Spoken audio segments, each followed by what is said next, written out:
Welcome to another part of Radio Offside. In this part of our show, I'm joined by a very well-known football journalist. He's a broadcaster, writer, editor, and he's mainly a football expert on Italian, English, and European football. I'm very delighted to have Carlo Garganese today in our pod. Hello, Carlo, and thanks for accepting our invitation. Hello, Sina. No, it's a pleasure. Thank you very much for inviting me. Good to have you here, Carlo. Carlo, as I told you before, we're having a seasonal review on Italian football, and today I would like to talk about two teams which ended up sixth and seventh in the league, but they had one thing in common, and both teams had changed their manager in the first half of the season, but they had almost a good performance on the other half with the new manager, Milan and Napoli. So let's start with Milan, that continued the season with Pioli after sacking Giampaolo. So my first question to you is that what do you think was the key points for Milan's success in the second half of the season, and specifically after the restart of the league? I think the simple answer is really that the arrival of Zlatan Ibrahimovic. I mean, if you look at Milan, the first half of the season,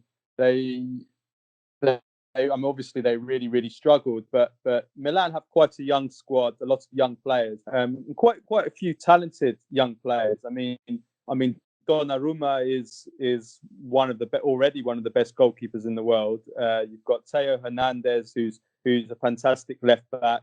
Ismail Benacer, who's a centre midfielder that I really like. Ante Rebic, who is not that young, mid-20s, but also a very good player. All of these players really, young players need guidance. They can't do it all by themselves. I think every single team needs at least one or two experienced players to be able to lead the younger players. And I think with Milan is a club that's gone through so much turmoil in the last few years. It's a club where there's a lot of pressure to turn things around and to improve the team and the fortunes of the club. And so it's even more added pressure on these young players, especially when they've got they had a new coach, Giampaolo, that had come in for his first really big job, and he struggled, and then another new coach come in, Pioli. The new directors, Maldini and Boban, were getting a lot of criticism. There was a lot of pressure on these young players. Too much pressure on them, So Zlatan came in January, and also to a lesser extent, Simon Kjaer came in, and I think both of them, especially Zlatan, really helped them mentally, the mentality. And you saw immediately that Zlatan and Kjaer brought out the best of these younger players around them, and all of a sudden you had Rebic, who barely did anything in the first half of the season. He would look like one of the transfer flops of the season. All of a sudden became one of the best players in the league, And then you had Benacer, who was also, not really doing particularly great the first half of the season. All of a sudden looked like one of the best midfielders in Serie A for the second half of the season, So yeah, I think definitely the Zlatan was the big key. He had a massive influence, not only his own performance, but in bringing out the best of the players around him. Yeah, totally agree with you, and probably was a very good job done by Maldini and Boban before that. They wanted to mix these young generation and experienced player. But I mean, at the end, this leads to the fact that they continued with they're going to continue with Pioli. But don't you think that they have missed a big chance of having a top class manager who helped them getting into Champions League, as they didn't continue with Rangnick signing? Yeah, I mean, this is the question, isn't it? I mean, they've really, in some ways, they've gone for a short-term appointment in Pioli, because they've confirmed him based on 3 or 4 months really of good form. Whereas Rangnick is someone who I guess you could look at as more of a mid-term to long-term appointment. Looking for the future of Milan. So only time will tell with how well Pioli does. I mean, my opinion is that ultimately Milan will only be successful, really successful again at the level that one of the best teams, one of the biggest clubs in, is if they sell the club. So I kind of think that it almost doesn't matter whether Pioli's in charge or Ragnick's in charge. Ultimately, if Milan are going to get back to winning Serie A, challenging for Champions League titles, like they should be, the size of the club, then really the club needs a sale. So in that sense, it kind of doesn't change things. I do see the point, though, yes. But on the other hand, there's never ever a guarantee that Ragnick would come in. I mean, don't get me wrong, he's done an incredible job at Red Bull. We can see the way that he does business, the way that he brings in young players and develops them, and the record that he's got. And we saw Leipzig obviously get to the semi-final this year. 11 years after their founding, which is unbelievable. So that really says it all for how well Ragnick's done. But you never know, because he's 62 years old. He's going from his own country, Germany, to Italy, where he doesn't know he's not familiar with the culture, the language, the league, and there's no absolute 100% guarantee that what he did at Leipzig, which is a small club, whereas Milan, or there wasn't even a club, whereas Milan are massive. So the expectancy and the pressure is much more at Milan. And also, there's an example that, I mean, obviously, Ragnick is quite all-encompassing, unlike the guy I'm about to mention. But there's no guarantee that he wouldn't have been another Monchi at Roma. Somebody who did incredible at Sevilla. I mean, you look at the record of Sevilla, the number of players that they bought for cheap and then developed and then became superstars elsewhere. But then when he went to Roma, he was a total disaster. Someone who spent a long time in his own country, then moved to Italy, and it didn't translate. So there's no guarantee that Ragnick would have done great at Milan. Only time will tell, though, whether Pioli is the man next season. I think that really Milan need to be getting in the Champions League next season for it to be the right decision. Exactly. It looks like a big. They went for a trade-off. Which one is maybe safer with Pioli? But I mean, in the previous season, I mean, we cannot see if Pioli has a good point on the when he's working in a club for a long term, in 2 years or 3 years, based on his performance in Fiorentina and Lazio. But yeah, it's maybe, as you said, this will be safer to go with him rather than Ragnick. Okay, but let's talk a little bit about Milan's squad for the next season. First of all, one question about Zlatan. Do you know why it's taking so long time for reaching to an agreement with him? I think the agreement will be found. I think it's both parties negotiating to try and get on Milan's side as low as they can, and Zlatan side as high as they can.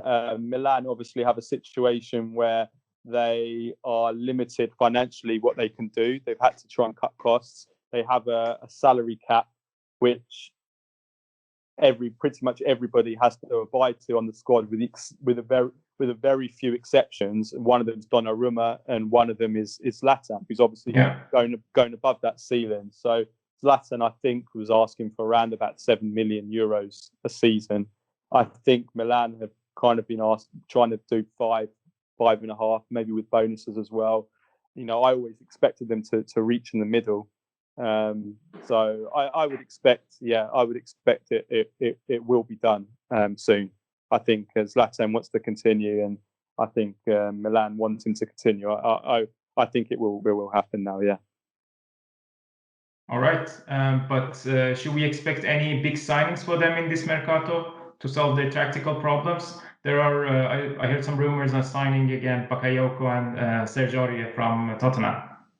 Yes, right. Yeah, I mean, I think Milan, Ivan Gazidis has come out and said not to expect too many big signings. I mean, as I said, Milan are limited financially what they can do, especially because the coronavirus outbreak has really hurt a lot of the Italian teams, including Milan. That and in fact, it's hurt.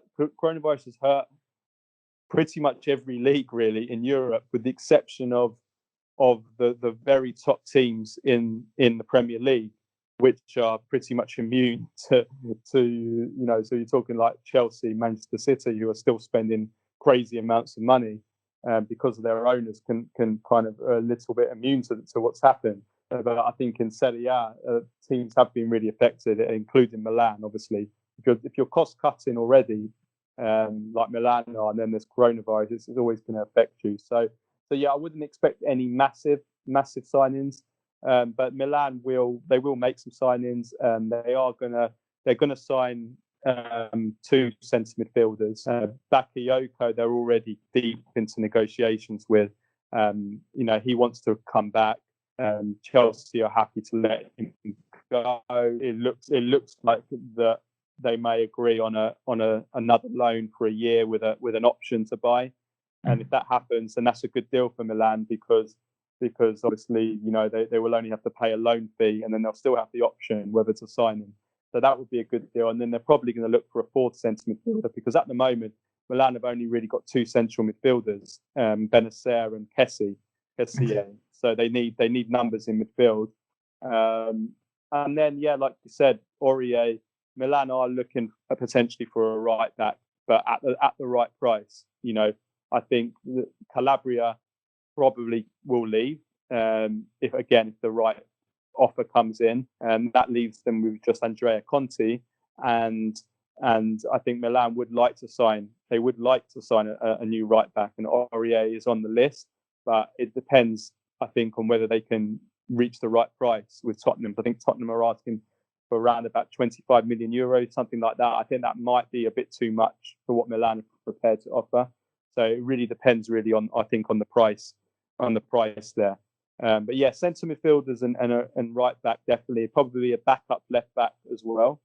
But I wouldn't expect too much at Milan. I think they've also got to look at renewing players as well. They've got a number of players whose contracts are due to expire in the next year or two, and they really need to renew those players. So you're looking at Donnarumma, obviously he's Latam, they've got to make sure he signs. Çalhanoğlu as well. So they've got those are important, even more important, really. So yeah, wouldn't expect too much, but there will be some business. All right, cool. So let's move on and talk a bit about Napoli as well. First of all, what did it go wrong with Ancelotti and the project he started? He had a promising season previous year, and many people believe that they have had a great squad to compete for Scudetto this year. Yeah, it's a shame. It's a shame because Carlo Ancelotti is like one of the great guys of football, one of the gentlemen. There's everybody loves Ancelotti. So it was kind of a shame to see what happened to him, because it all went wrong, really. I think maybe a little bit similar to what happened to him at Bayern Munich, in that Ancelotti's the kind of guy, he's quite very friendly with his players. He's not someone who likes to shout at them. He's not Antonio Conte, who works them into the ground, in training and on the pitch, and he really demands so much from them. And if they make a mistake, he shouts at them. Ancelotti's the complete opposite. He's really friendly with the players, and I think sometimes maybe he's too soft with the players. And when you're too soft, it's like in any place and work, you need the carrot, but you also need the stick sometimes. If a person thinks they can get away with anything, then sometimes they you never get anything done. So I think maybe that's what happened with Napoli. They lost that kind of edge to the players in training, on the pitch, and it happened with the president. They went through a little bit of a bad run, and the president, Aurelio De Laurentiis, tried to put them on retiro, which is like a retreat where the players, they don't go home to their families, they stay and they train and they stay overnight with the rest of the squad. And the players were against it. They tried to rebel, and Ancelotti basically kind of sided with the players, and it created a civil war with the club. And And really, there was no authority. There was no more authority at the club when that happened. And I think the president is obviously very much to blame for that as well. But also, it's because that a culture had come into the club where no one really was in charge. The players were kind of doing their own thing, and you've seen the difference really since Gattuso come in, that he's restored order and he's restored the work ethic. And I think that's really kind of probably what went wrong with Ancelotti. I mean, he's getting a little bit older now, and I really, really hope that he turns it around at Everton, because it hasn't really gone particularly well for him at Everton yet either. I think he's got a big couple of months now at the start of the new season in the Premier League to show that he isn't someone who is past his best now. I think he's got a bad squad at Everton. They're not a very good team, so I don't blame him too much for what happened to him at Everton last season. But now Everton are making signings. They've bought Rodrigo from Valencia. They're probably going to buy Milan from Napoli as well. So he has to get it right now. But let's see what happens with him. I think it was just maybe too soft, and maybe Ancelotti's starting to age a little bit, maybe. Yeah, I hope so as well, that it goes well for him in Everton. I like him; he's a great guy. Yeah, and then as you said, Gattuso came in. He did almost a great job in the second half of the season. They won Coppa Italia. That's a great achievement, I would say. But I think it's gonna be hard for them next season to getting back to Champions League. Do you think they will get the chance to get back now that the competition is getting very tough among top seven? Lazio ended up fourth, I think, with 82 points, something like that. It's a crazy number for getting into Champions League spot. It would be the same for Milan as well, and Roma.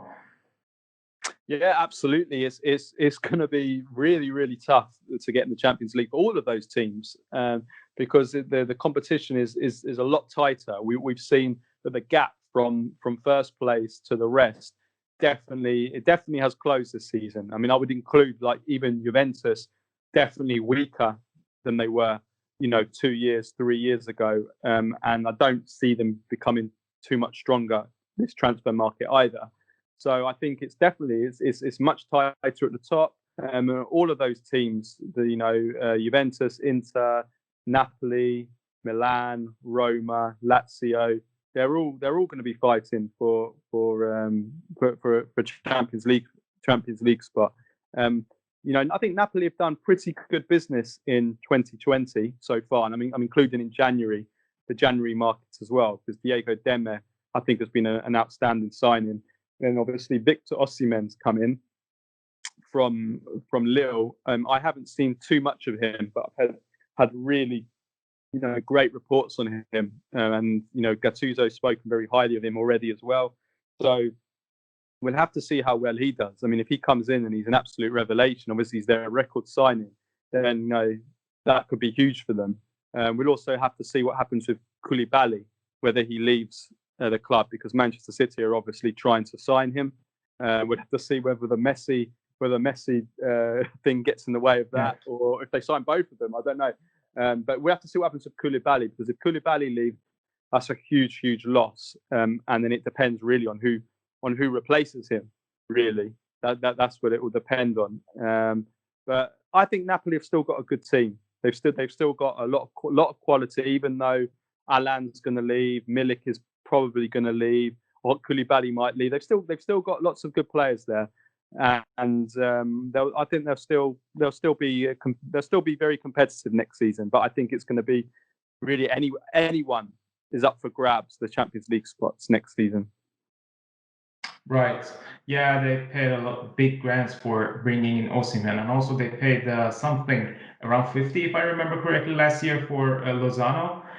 Which I read an article from you that this was kind of like a transfer flop as well, and it didn't go that much well with Lozano as well. But I mean, they had the squad still, but I mean, they have been in Champions League for how long? I mean, 6th or 7th season in a row.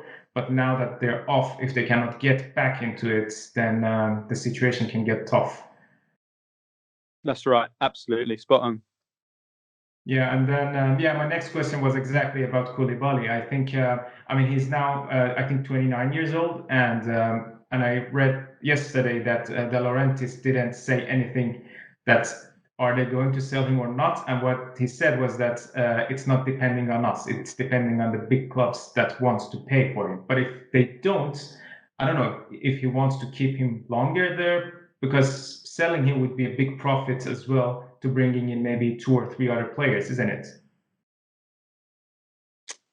Well, yeah, this is the interesting thing. I mean, my understanding is from speaking to people that actually Napoli, and I thought they did. I thought that Napoli would need to sell him because they'd spent all this money on Victor Osimhen and all this money that I said, like even in January this year when they signed Diego Demme, Politano, and Lobotka.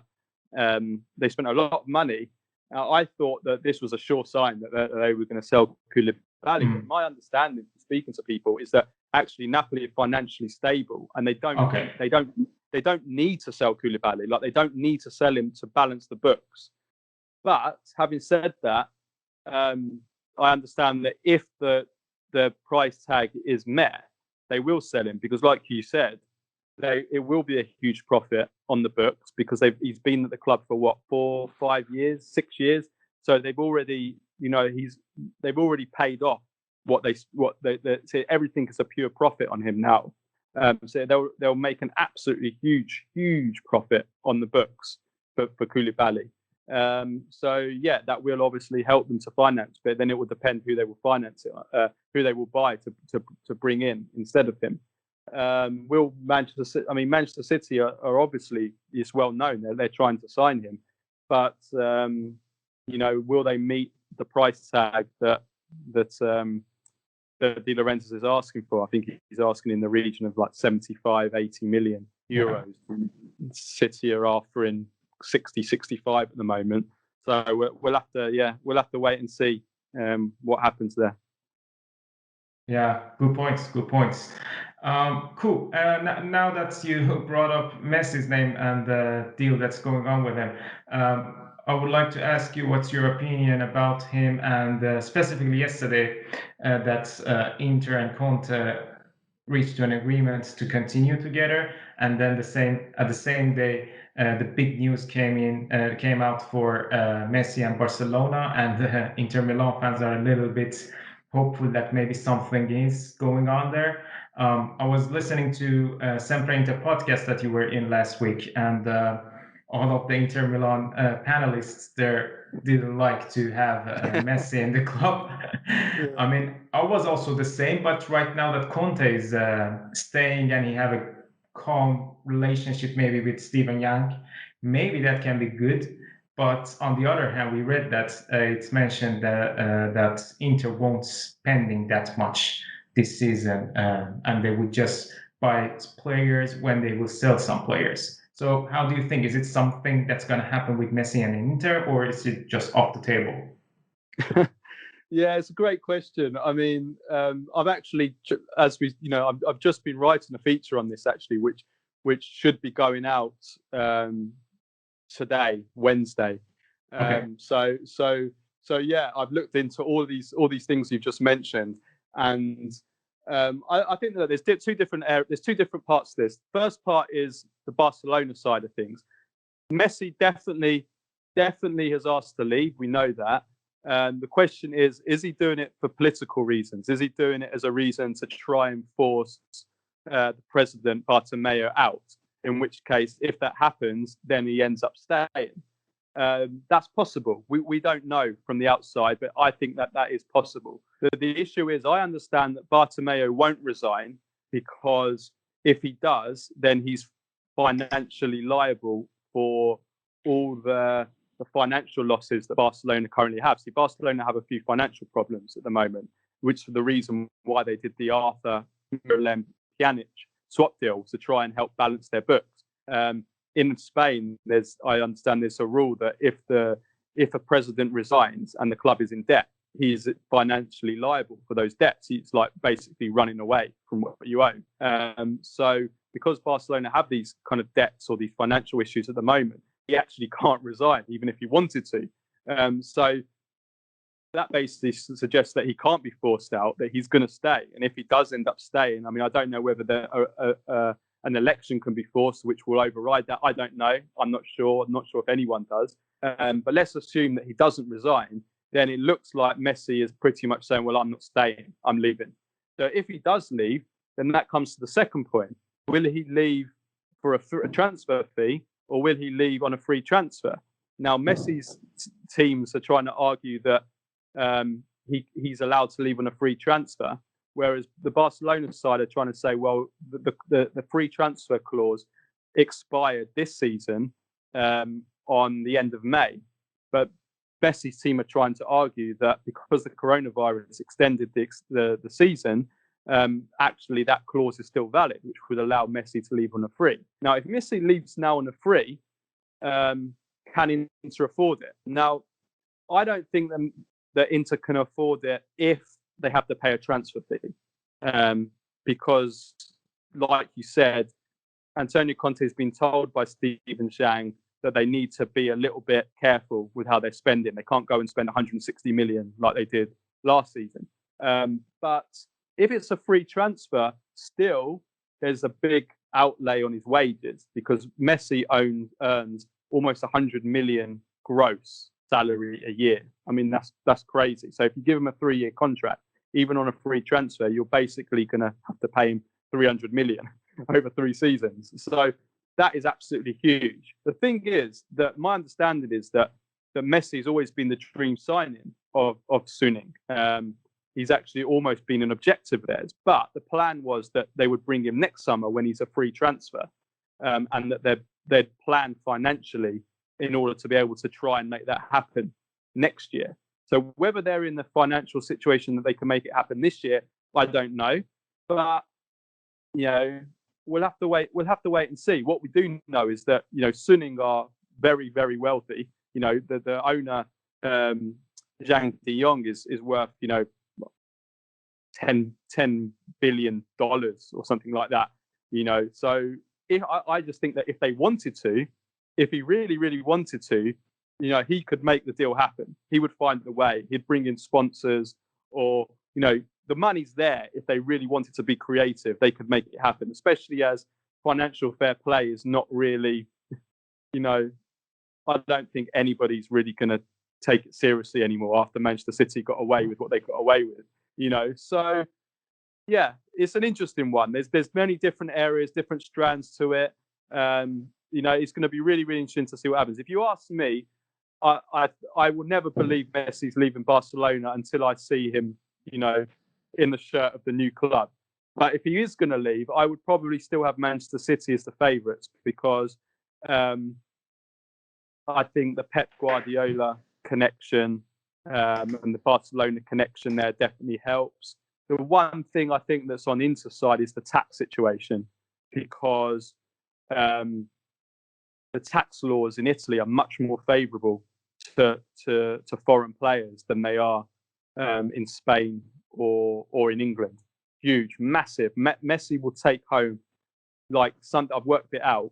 It'll be in my feature. Messi will take home something like 30 million euros more a season if I've done the maths right at Inter than he would at Manchester City. So that's huge as well. But that's obviously assuming that Inter are prepared to pay him, 100 million gross a year, which is a lot of money. So yeah, it's going to be fascinating to see what happens. It's definitely going to be the story to watch in the next week or two. Yeah, that's going to be a very interesting. Good points. We'll see what happens in the transfer season and also in the next season of Serie A. It's going to be very interesting. All right, I think that's it, Carlo. We would wrap it up here. It was very pleasure for me to talk with you. I think we will ask you we will be really glad to have you again in our pod during the season, and have your opinions on what's going on there and about any huge transfers that is coming in. It's going to be interesting. Yeah, absolutely. Always a pleasure. Yeah, I always enjoy talking about Serie A. So yeah, definitely we'll definitely do it again sometime. Awesome. Thanks a lot, man, and thanks everyone for being with us. Don't forget to subscribe to our YouTube channel and also our Castbox channel. Stay safe.